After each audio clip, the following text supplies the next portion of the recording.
All right, hello everybody. Of course, I am George, and this is Andrew. Andrew. What's up? Now, quite interesting. If you ever want to look at the peeps, bro, you look at the camera. If you ever want to look at me, you know right where I am. So, Andrew, funny enough, went to school with my sister. How many years ago now?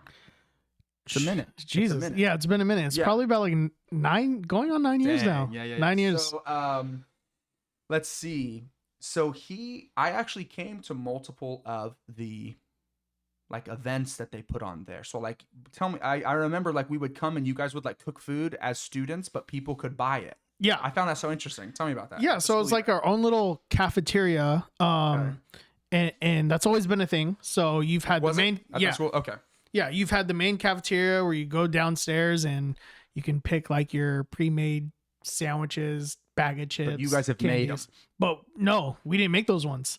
So we were upstairs behind the kitchen. Every week we would do a theme. So like 1 week would be like Chinese cuisine, another week would be Indian cuisine, French cuisine, so forth and so forth. So we would always mix it up and just give the students a little bit of a variety to choose from. And the bonus part about it too is we actually have a sit-in restaurant where they can get an actual dining experience as well. Yeah. So I mean, people from not on campus could come in and have the food. Oh, all the time. That's what I found so interesting because I had heard nothing, you know, like you're saying, you guys do this all the time. I knew nothing of it. So Right. my sister was going there and she was like, oh, come and try this food.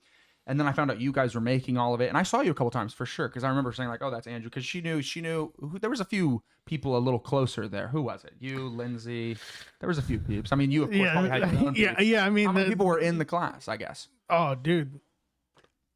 I heard they had a good culinary program. In the whole, yeah. I mean, it's actually one of the best in the Bay Area. Really? Right. In Northern California, it's actually one of the best programs. I mean, I heard good things about it. Super affordable too. Yeah, and their music program I heard was great too. That's a friends of mine. Did music too. Yeah. Did you do any music there?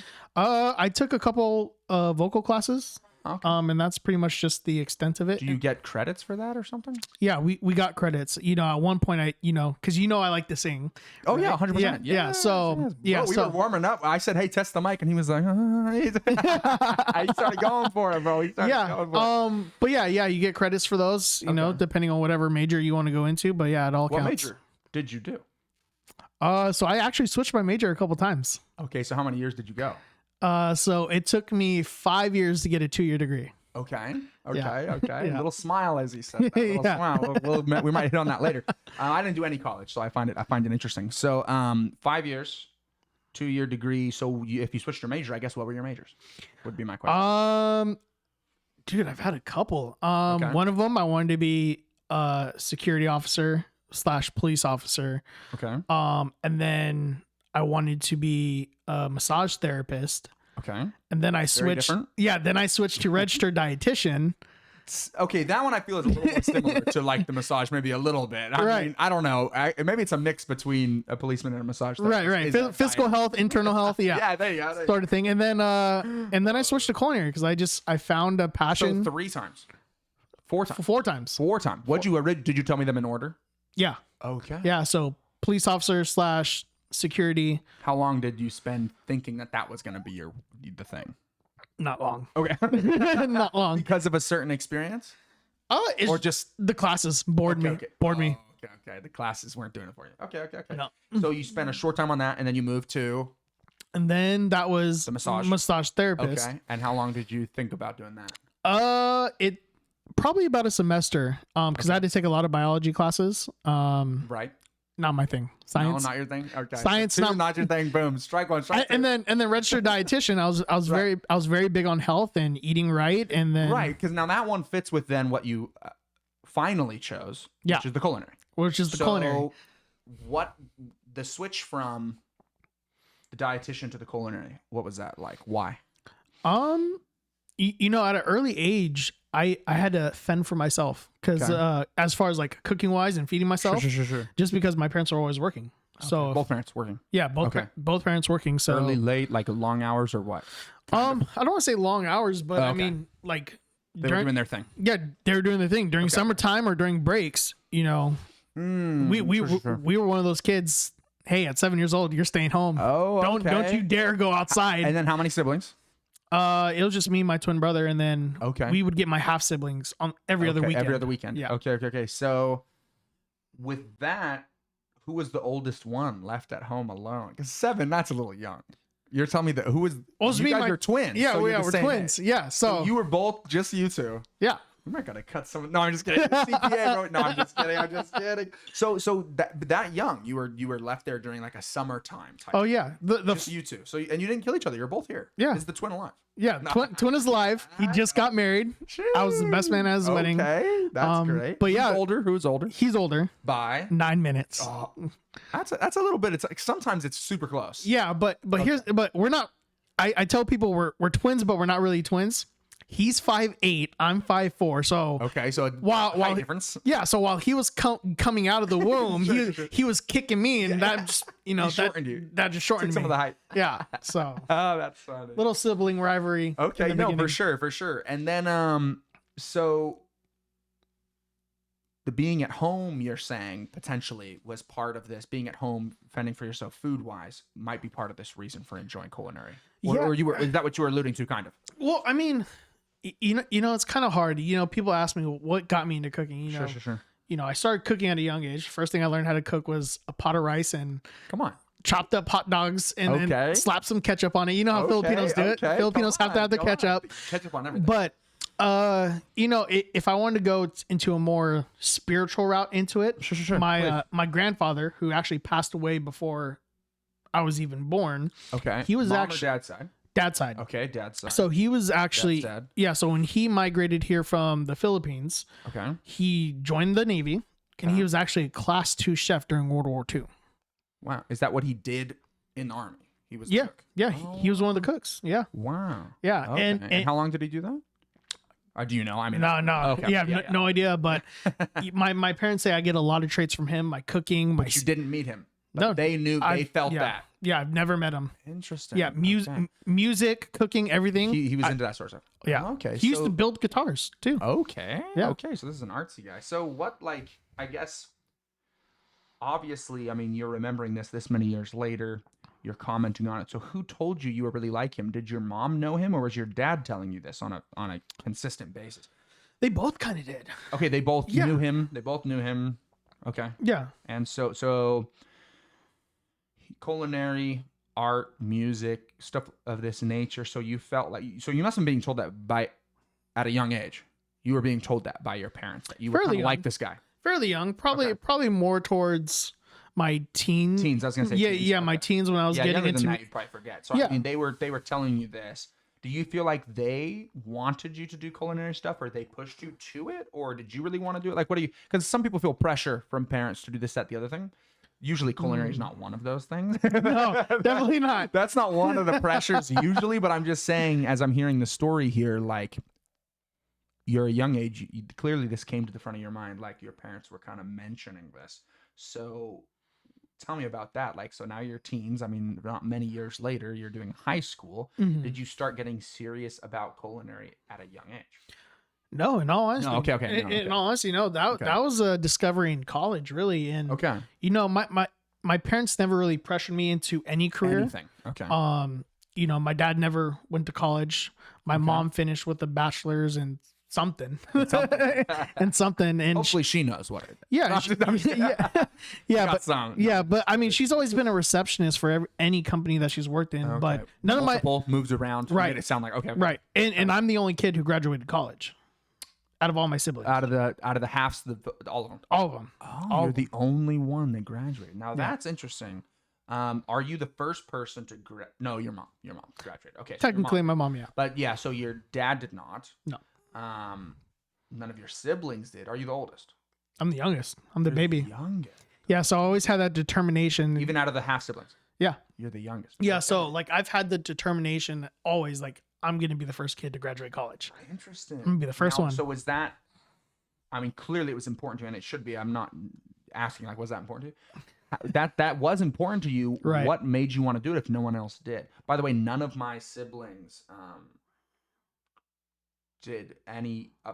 They did some college stuff to get certain courses to pass certain certificates Certificates. inside of engineering, civil engineering. Right. because grandfather did it and yada yada. And now some of them have done like land surveying. It's all things that have connected to things that my grandpa has done. Amazing guy. And I did not, but he they didn't like finish. They didn't get degrees or anything. So why was that so important to you if no one else around you was doing it? How did that hit you that much to want to do it? Well, I mean, it's the way they sold it to us in school. Like, Okay. you know, graduate with good grades, get a job, go to college, Yep. do the whole shebang, get a career. Okay. Right. So that's, Are you happy you did it? in all honesty, no. Okay, that's what No. that's what I would. I'm not again not trying to lead any leading questions. No, no. We Andrew and I obviously know each other. We've talked about some of these things already. But yeah, that was going to be one of my big questions. Is so you did feel. I mean, from what I'm hearing, I don't want to put words in your mouth, but from what I'm hearing is you were pressured and you felt kind of pressured into doing college. Like they sold it to you. They were really selling it. Not pressured, but they sold it to you and you felt like it was going to be this great thing and you did it. And looking back, you haven't said you regretted it. So I'm not going to say you did, but I'm going to ask you, do you regret it? Would you have done it different if you could do it again? If I was continuing the culinary route, yeah, most definitely I would have done different because, I mean, looking back, you know, when I actually got into the industry, yeah, most of it's all on the job. Everything that 100%. everything that they teach you in school, as far as cooking wise, yeah, like it's all fundamental. yeah.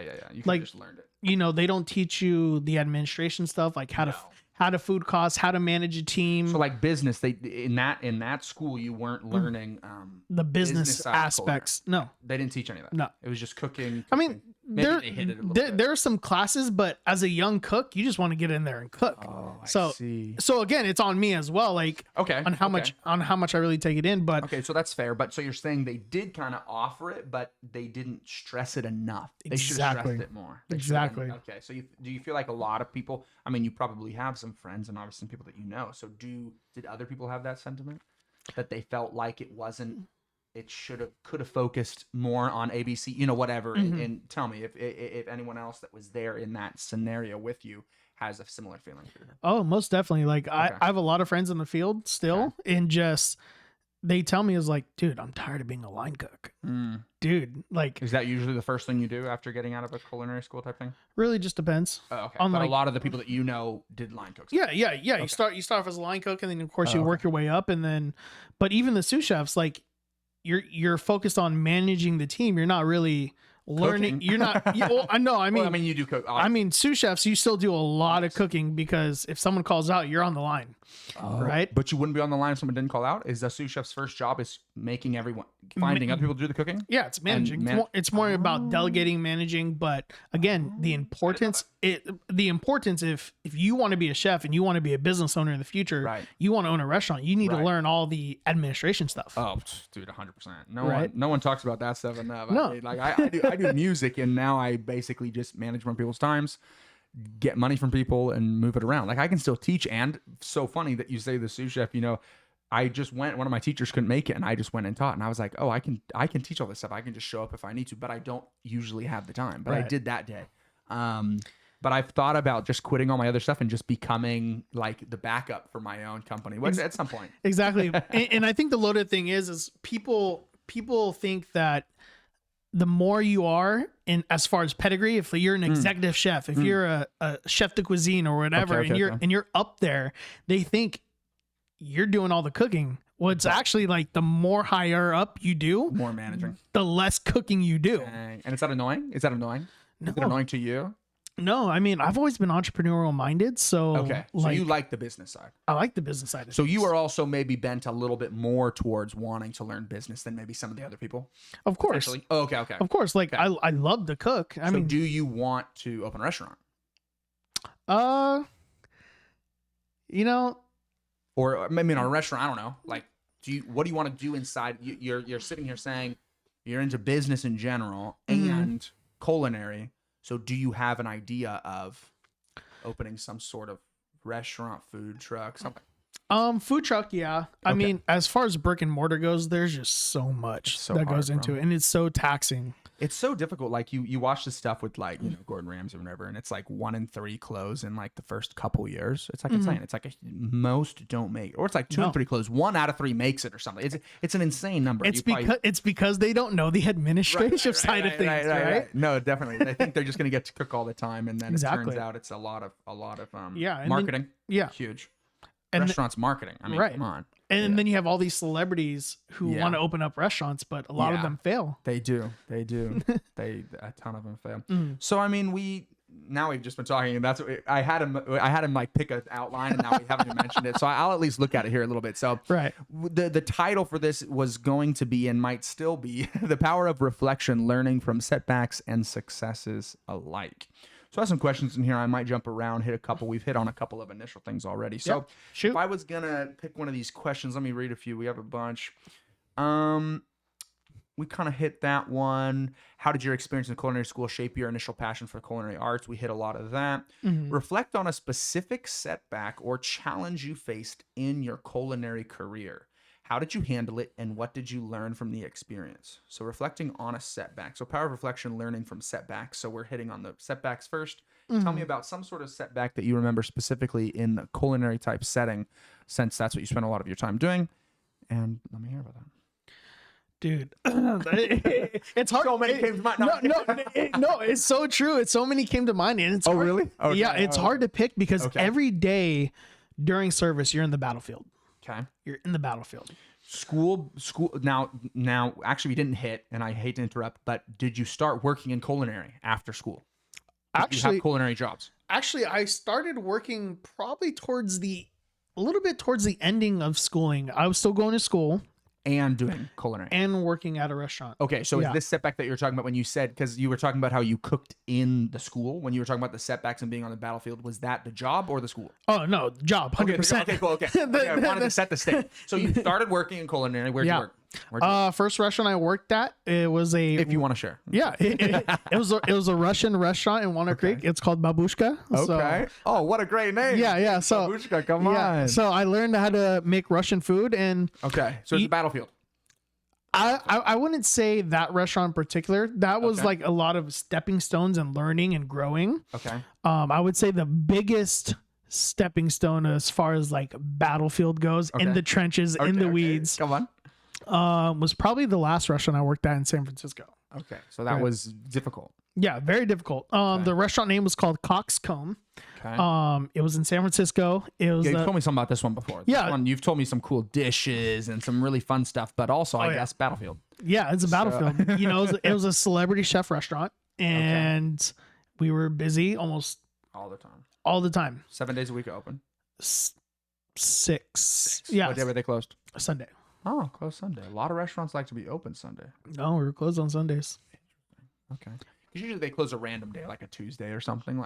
But they were closed on a Sunday. That's a day that a lot of people got to eat. Yep. Interesting. Okay. Yeah. You were closed on it. So did you work 6 days a week? Was this a full-time thing for you? Oh, full time. Okay. I'm talking about 80-hour weeks. Okay. And most nights, you're looking at like 180, 200 covers a night. And So more than full-time. more than full time. Yeah. That's crazy. So you were Without there- getting paid overtime. so it was the same amount. Yeah, same amount. However many hours you're there, you'd be paid. Yep. Was it good pay? At the time, no. This is I mean, looking back, I mean, at that time, you know, 5-6 years ago, minimum wage was only like $15. Oh yeah. Right? No, even less. How many years ago did you say? Like 6. Yeah, it was less. Yeah. Right now, I think it's $15.50. Yeah. Yeah. So I mean, it was probably like $13. Yeah. So just imagine, Yeah. you know, Oh, so it was a minimum wage job. yeah. Oh. So But ju- you did 80 hours a week. You said you were there like 80 hours a week, but we only got paid for 40. Oh, so you said not overtime, but not just not overtime. You weren't paid for the overtime. Right. Period. Wow. How did Right. how is that legal? I mean, I mean, of course it's not legal. but you were physically there. You're not saying like there was extra prep work and stuff. You were physically there for 80 hours. Give or take, yeah. Over 40. You were there Yeah, for over 40. 40, and 60, paid 80, for right? 40. Yeah. So were you salary? How'd you clock in? I mean, I just find this interesting. So great question. Goes there for 60 hours, gets paid for 10. I don't know what's going on. Right. Of course. So we had a schedule. Like Okay. most of it was a choice. Okay. Right. Most of it was a pick. choice. Like Okay. our clock in time was 2:30. Right. Okay. Our clock in time was Wow. 2:30. When'd you work till? Really depends how fast you clean your station. Oh, facts. Right. Okay. And it really just depends. Like if you want to catch BART, you know, if you're like me and you were commuting, it's crazy. Because Like, you didn't live out there. no. How long BART? I mean, where'd you go back to? So a BART ride home from San Francisco is probably an hour and 15. Dang. Right. So that was added on top as well. So Added you gotta on top. get there. You got to get back. And if you're BARTing too, right, you got to wake up a little bit earlier Yeah, of course. just for the You gotta commute. make sure you get it. It's late by 10 minutes, all that jazz. I've been Right. on BART like 3 times, so I don't know. I don't know that life. You're on BART a lot. A lot. Or have been. You're Have not been. currently. Have been, You're not no. currently, yeah. No. But you were on it a lot. Yeah, that's so foreign to me. I mean, you can probably hear in my questions. that Exactly. Most of this is pretty foreign to me. So you were working there full time. You technically underpaid. I mean, you were working overtime. So Right. you felt like this was common for young people starting in the culinary. Like you heard this from other people as well, other friends. I mean, not just for young cooks, it's industry wide. People are still doing that. 60, People who've been doing it for years. yeah, 60, 70 hour weeks.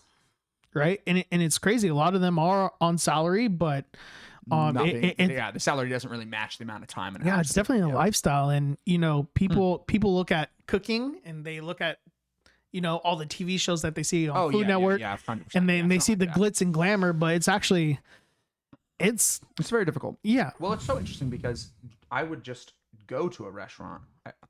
For a while, I was going out to eat a lot. Now I'm really not. And a long time ago, I wasn't at all. When I got married almost 5 years ago, that's when we started going out a lot. And then recently, we've been like, it's not that exciting. Right.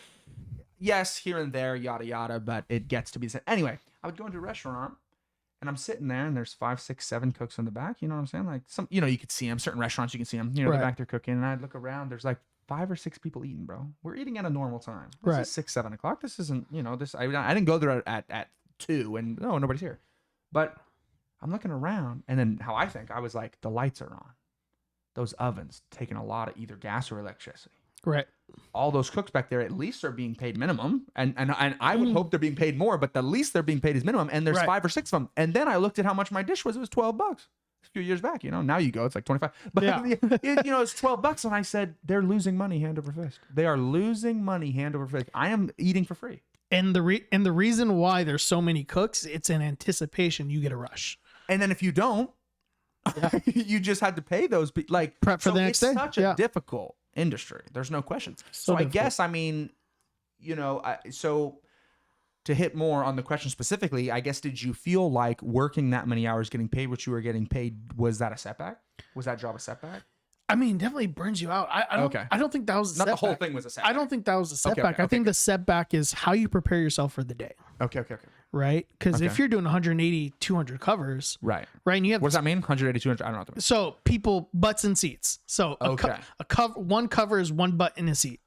So, if you're why call it a cover? Is that what they call it? yeah, Oh, okay. that's just A cover. industry terms. Butts and seats. I understand that. Yeah. So 200 covers. That's 200 people you have to feed. That's a lot. I mean, that's crazy. That's a lot of people. Yeah. Now, when you said it like that, and at that job that you were at, were you cooking for those people, or were you like serving? Were you cooking? So I was cooking. Okay. I was cooking. Right. So there I was. Sounds difficult. Yeah. So there I was line cook. Then I moved my way up to management. Okay. But in management, we had so much turnover. Like Yeah. we had no people to cover the line. So I was cooking every night. Really? Yeah. And as a management, I was there in the morning prepping, getting Right. everything ready. And then hoping your people would turn up. Then there wouldn't be enough people. And then you'd cook when you're really not supposed to be. Exactly. Technically. Yeah. So So that's how the hours were racking up. exactly. I And so get the it. major setback is if you're not properly preparing each item in a certain order on your Yeah, yeah, prep yeah, yeah. list, then you're messing up your whole flow of your Right. day. And that means you're going to have a bad service. Right. You're behind on tickets. And then you're just upset about it. I mean, clearly it's affecting you mentally, I mean, yeah. physically. Oh yeah, just think about it. every way. I mean, you're around hot stuff all day. Yeah. I mainly worked the wood fire grill and oven, and those things blast at 900 degrees, right? And You're just then standing in front of it. yeah, and we're talking about Hours. 200 people who are buying all these big steaks and big, big pork That's what chops they want. and That's, all. that's what they want. And it's a celebrity restaurant. People want to be there, so it's like, And they expect the food to be good, of course. Of course. A lot of complaints? I don't know.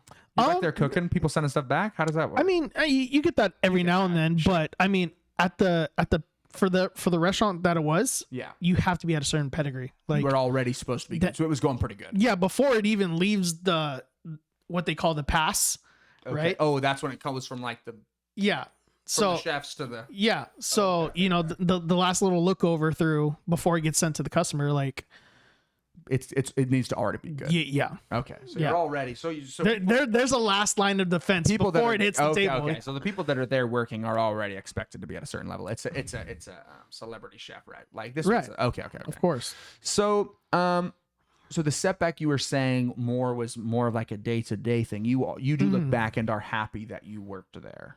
Yeah, I mean it was a great experience. Good. It was a great experience.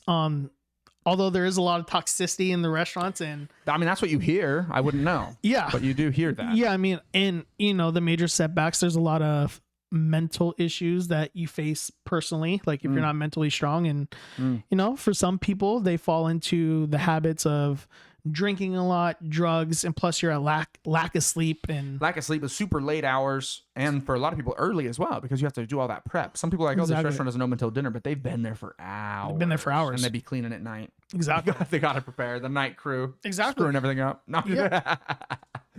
That's crazy. So you don't look back at the whole experience as negative. Of course, there's negative pieces, but you are glad that you did it. Oh yeah. And how long did you work there? I worked there for, I want to say started in 2017, ended in the pandemic. I want to say in 2020 the like pandemic. 5 years. No, like three and a half. The beginning of the pandemic. Yeah, 3.5, 4 years. Okay, I mean, that's a minute. That's long enough. Yeah, we tried the to-go thing, but unfortunately it didn't. Did the restaurant close? Yeah, we had to close the restaurant. So you didn't just quit; it just closed. Yeah. Would you have quit? No. Oh, so No. you would have seen yourself continuing if the restaurant didn't go under. Oh yeah, most definitely. I mean, although my employer, the celebrity chef, he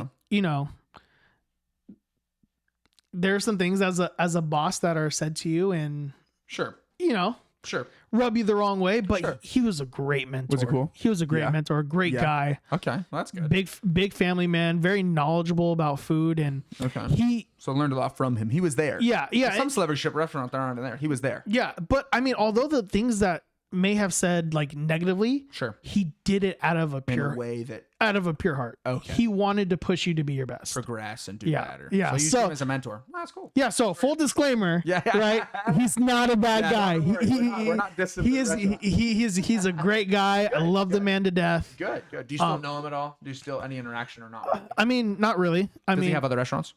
I think he just has one in Napa now called the Keisha House. So when I actually started at the restaurant in San Francisco, he was opening up 2 others.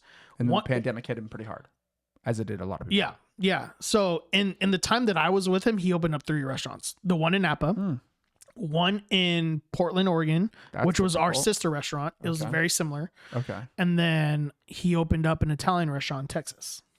Wow, all over the place. This guy's going everywhere. Yeah. So at the time, it was banging. It was doing good. Banging. Doing good. And Now, still doing fine. yeah, as far as I know, he just owns the one in Napa. And then sometimes if you zero in and focus on one, you can do better. That being spread 3 different states too. You said right. Yeah. Right. And then he does consulting at a mom and pop seafood shack that's been open for like 100 years, and he consulting, so like he'll go there and help him run the restaurant, or what? No, he like changed the menu up and the dynamics and helped rent like that Gordon Ramsay, sort of whatever they call it, Kitchen Nightmares or whatever. Yeah, but they're always doing good. Yeah, but not to that extent. I think he elevated it just a little bit to some to some degree. Okay. But I mean, he's doing very well. He still makes some TV appearances and does cook competitions every now and then. Still, so like Food Network type stuff. I mean, I don't know. That's the channel I think. Yeah, Food Network stuff. But so not a total setback, but little setbacks maybe inside of it, which is fine. So let's go to a better one about the successes. Okay, what successes or achievements from your non-culinary jobs are you most proud of, and how do they contribute to your overall skill set? Because I know you've had multiple different jobs, you've had multiple different things that you've done. So your non-culinary things, what successes you've had? It doesn't need to even be work related. I mean, what successes, just in general. So let me switch this question up a little bit. What successes in your non-professional life are you most proud of? And how do they contribute to your overall skill set? How about that? You know, it's funny you say that. You say that I worked in many different jobs, which I don't really think I've had. Because outside of restaurants, my first job was Jamba Juice.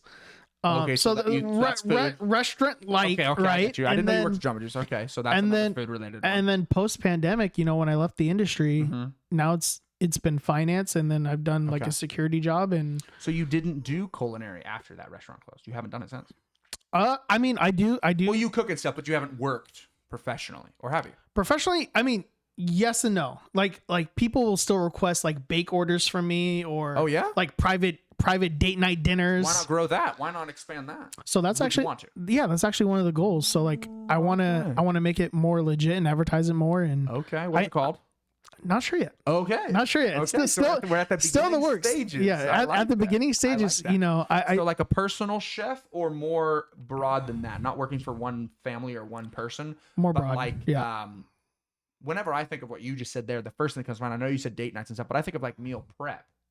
Like a meal prep thing for like fitness type people. Have you thought about doing that, or is that not the angle? No. I see the way that I want to do it. It's more of a catering thing, but I want to aim it more towards the experience. So yes, those date nights or those big elaborate birthday parties that you want. Events, business things, things, you know, whatever it may be. But I just want to give catering style. Yeah, more catering style. But date nights is obviously more one-on-one. Yeah, that's a cool thing. Type of deal. Would you imagine like going there, like they would come to you? Like when I think of a date night, I guess a date night would be. How would that work? I don't know. I mean, you're saying it, so you've thought about it. I mean, in the scenarios that I've done it, I've gone to their house and I've cooked. Really? I've cooked for them. Wow, that's very cool. So they want you to cook for them, and they're like, you ought to.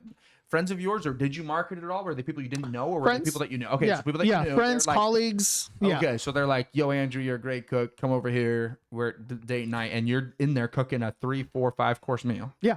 And then they're just there, and you're serving it. So you're cooking it, you're serving it, you're explaining it. Yep. You're schmoozing them up. You know, it's a date night. Come on now. So you're making it good. Exactly. Wait, that's fire. So how many of those did you do? I mean, not to put a number on, but I'm saying, like, did you do that a lot or a little? I've probably done about 4 of them. Really? In the last how long? In the last like 1.5-2 years. Okay. Yeah, I mean, recently. I mean, so not many. I mean, no. But I mean, so how you're saying you are thinking about doing more of those? I guess I would love to see you do that. Obviously, are you currently actively working on doing more of those, or no? It's not advertised, but yeah, I mean, that's the goal. Okay, cool. That's the goal. And then I need to find a question about that. Yeah, and then me and my friends who are also in the restaurant industry, we've always talked about doing maybe just pop-up dinners.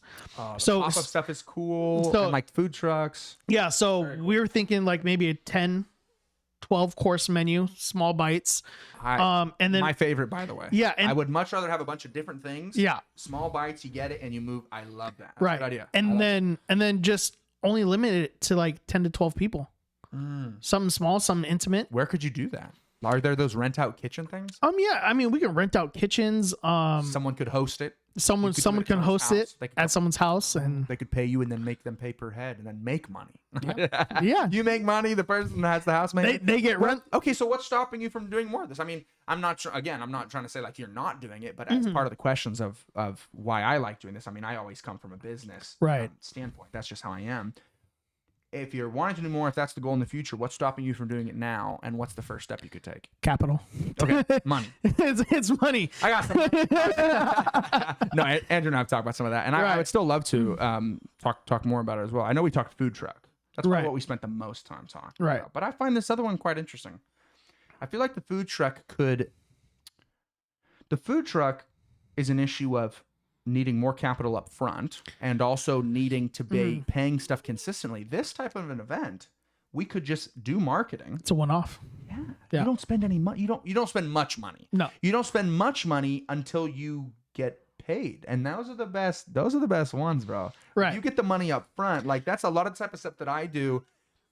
I either get paid to do it or I don't do it, but it doesn't cost me money to not do it. Because it's already predictable. You already know what you're charging for food. You already know what you're charging for labor.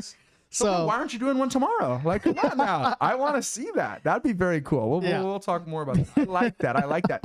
Can you recall a moment where you had to adapt quickly to a new situation? How did you handle it, and what did you learn from the experience? So I guess this one is really more just talking about adapting. Jamba Juice School, the pandemic. I mean, that was a huge. I mean, now you haven't worked in a normal industry restaurant type thing since then, and you said you would have continued if it didn't close. So clearly, that wasn't in the cards for you. Yes, not in the cards. Yeah. So that was the biggest adapting. So when we got the first news of when the pandemic first hit in like what was it, 2019, 2020-ish? We were sitting around playing a board game at my parents' house, and they said no school tomorrow, and we said no work. I work at school. No school tomorrow, and I was like, what the heck? Yeah, game, bro. And so we stayed. We just stayed and played this board game. I love it. It's called Root. I have it downstairs, and we always remember it connected to that because then it was, oh, don't come into work tomorrow. Oh, don't come into work tomorrow. Oh, don't come into work for a week. And it was like, what is going on? Right. What's happening to the world? So the world shut down, and so we got the news. Insane. We got the news that we have to temporarily let you guys go. Really? They said it like that? Just boom. Right. Wow. And so the next couple days we were packing stuff in freezers because we couldn't physically be out in the world in general. So we had. So they let you go, but you went into work? No. Well, I mean, they let us go like 2 days. 2 days later. Okay. So come in, help us make sure this stuff doesn't all go bad, and then we're gonna fire you. Well, I mean, I hate to say it like that. It's like you're quote unquote fired. Yes, I understand. But when things open back up, you got a job. Oh, okay, okay. Which is what? No, I get that. But I'm saying, so that is how they phrased it. They were like, you can come back when, but no one knew. Right. So so the first thing that I did when I heard that, because I was, you know me, I was always big into investing and planning for the future, retirement. Yeah, 100%. I actually called my financial advisor and I said, hey, I got to cancel all my plans. I have no more money to put into these programs. 100%. I need to pull out, not put in. Yeah. And he called me. He said, tomorrow I want you to come into my office. Okay. And from there, he kind of just explained to me the importance of having those programs, especially 100%. During those times of not canceling my life insurance. Oh, yeah, you wouldn't want to. Yeah, you wouldn't want to pull out of everything. Right. Don't cancel my life insurance. Don't stop my retirement funding because. And then I just saw the importance of that, and and then they just offered me an opportunity, and then 100%. Ever since then, I've been in the financial industry. You've been doing more of that, and then you were doing Twitter. You were doing Twitter as it switched over to X. So my cousin had hit me up, and he said they needed help. So you're doing both those things, right? Okay. And we still. Security still was a 24-hour thing in that office. Yeah, that didn't stop. That wouldn't have stopped. That didn't stop. People were just in different rooms. rooms. Something to continue. Get paid. Right. Get money. Right. Smart. Right. And as we know, the financial industry is 9 times out of 10 commission based. Yeah, so it wasn't steady income. Right. You were able to adapt quickly. Yeah. Culinary thing didn't come back. I mean, that's obviously the that didn't come back. Yeah. That didn't come back. That didn't come back until probably like 5 months after I was collecting unemployment. From the government, and then we went back into the restaurant. Like I said, we tried that to-go thing. We tried, we tried being on Talk. We tried being on Uber Eats and all that, and do it. Yeah, I mean, just the amount of labor it was, and all the overhead. Yeah, it just wasn't worth it. So you adapted quick. You got into other industries. Oh, here we go. This is what I wanted to. Okay. This is the one. This is the final one. This is what we'll end on. This is the meat and potatoes. This is the one, bro. What are your short-term and long-term goals for re-entering the culinary industry? And how do they align with your overall career aspirations? That's what I really wanted to hit on, because I'm hearing this now. And we've talked about it, obviously, but for the first time here on the for the conversation, it's like re-entering into this, starting your own sort of business. You're interested in business, like doing this sort of thing. What are your short-term goals for that? And then what are your long-term goals for that? Okay. Well, I mean, since I've been in the financial industry, I've probably made the most money I've ever had in my life, Okay. as far as Fire. commission goes. And I'm just using that as a stepping stone to fund different. I want to be the next Ed Milet. I want to have multiple Love that. businesses. Like I said, I'm Oh, yeah. entrepreneurial minded. So 100%. whether that's this catering business, this date night dinner thing, Yeah, I like that. a food truck, whatever it may be, that I would say that's the first stepping stone. Would I ever go back to a brick and mortar or working for someone else's restaurant? Probably not. Just because of the downfalls of my personal life, how it affected me. I had no social life, depression, stuff like that. Sure. Like you said, difficult hours, Right. And then difficult environment. on top of that, addiction as well. And Yeah, 100%. and just like, is it worth it? No. It sucked the love of cooking out, but That's too bad. But doing it for yourself, you feel doing it like, for myself, yeah, that love would be back. You'd be doing the cooking. You'd be choosing. It'd be up to you. That's the whole reason why I got into it. Right. Cooking brings people together. And so I would say a short-term goal is just making something small and intimate for people to have an experience. Right. That'd be epic. And then long-term goals, as far as cooking goes, Yeah, what do you think? I think it just stops there, man. Okay. And then just grow it. Yeah. Like do something like that, but then grow it. do more of these. Would you envision getting to the point of where like, okay, well, you've got 3, 4, 5 dinners being asked of you a week. Well, now it's multiple a day. Like, would you then hire other people to run your thing? Oh, of course. Okay. Of So course. growing it to on a business level, you don't want to see yourself necessarily doing all the cooking every time. You enjoy it. You want to do a few. Yeah. You would want to grow it to the point where you're hiring other chefs, Right. other people to do the meals you've picked and so Right. on and so forth. I mean, just like just like we talked about, like an entrepreneur shouldn't be working in the business. He should be working on the business. You would right? hope you would definitely hope to do that. And that's what's been great. About Exactly. But I mean, for loved ones, people that I'm very close with. yeah, that'd be you. Of course. Yeah. Come on. It's me all day, every day. You'd love that. That'd be fire. Well, I mean, like you said, you're already kind of doing that. Right. So you don't want to stop that, but you want to expand it, keep yourself able to do something like that, and then grow it by having other people do it for you. And then that's just, of course, just a simple business thing where you're hiring other culinary people and chefs and stuff like that. Of course. Well, very, very cool. I hope that you continue doing more of the small ones. That would be very, very cool. I would love to see that more intimate, like many course, small pieces, many course. That's very cool. What would that look like? Just hit me one real quick to as our going away statement. What's a 10-course meal? What's a good one that you've done before? I don't know, 10 course, whatever course you want to say. That I've cooked personally. Yeah, sure. I mean, one that you'd want to. Have you thought of one that you haven't done yet? No, that's loaded. That's like asking. That's too hard. That's like asking me what's my favorite thing to cook. Someone's got to right? pull out the whole book.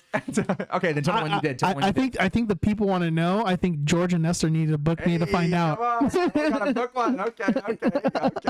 I like that. That's a great idea. So what's one that you did? What's one? I think the biggest one that I did was for my executive, for both of my executives' birthdays. Okay. It was the day after Christmas because a year ago. Yeah. Because this is we're only a few days after. Yeah. Christmas. So yeah, I think it was a year ago. It was either a year or 2 ago. Yeah, a year. But their one birthday's on the 22nd. The other one's is on Christmas. Oh, so Christmas birthdays. Bro. So they literally hit me up on the 21st and said, "Hey, just a few days before." Yeah. It's just, hey, the day after Christmas, we want you to cook for us. Dang. Now, why did they even ask you that? Just because they knew my background. Had you done that before, or was that and they just reached out to you? Yeah. Well, that's a great story. Yeah. So this is what kind of like sparked the whole experience thing, cool, right? Very cool. So the day after, I was there all day, 6 a.m. Right. Up until at their house. You went there. You started to ordered all the food, bought all the stuff. Went on. You went. Dang. Till 10:30 at night. They had me cook breakfast, lunch, and a 5-course dinner. Wow. Yeah.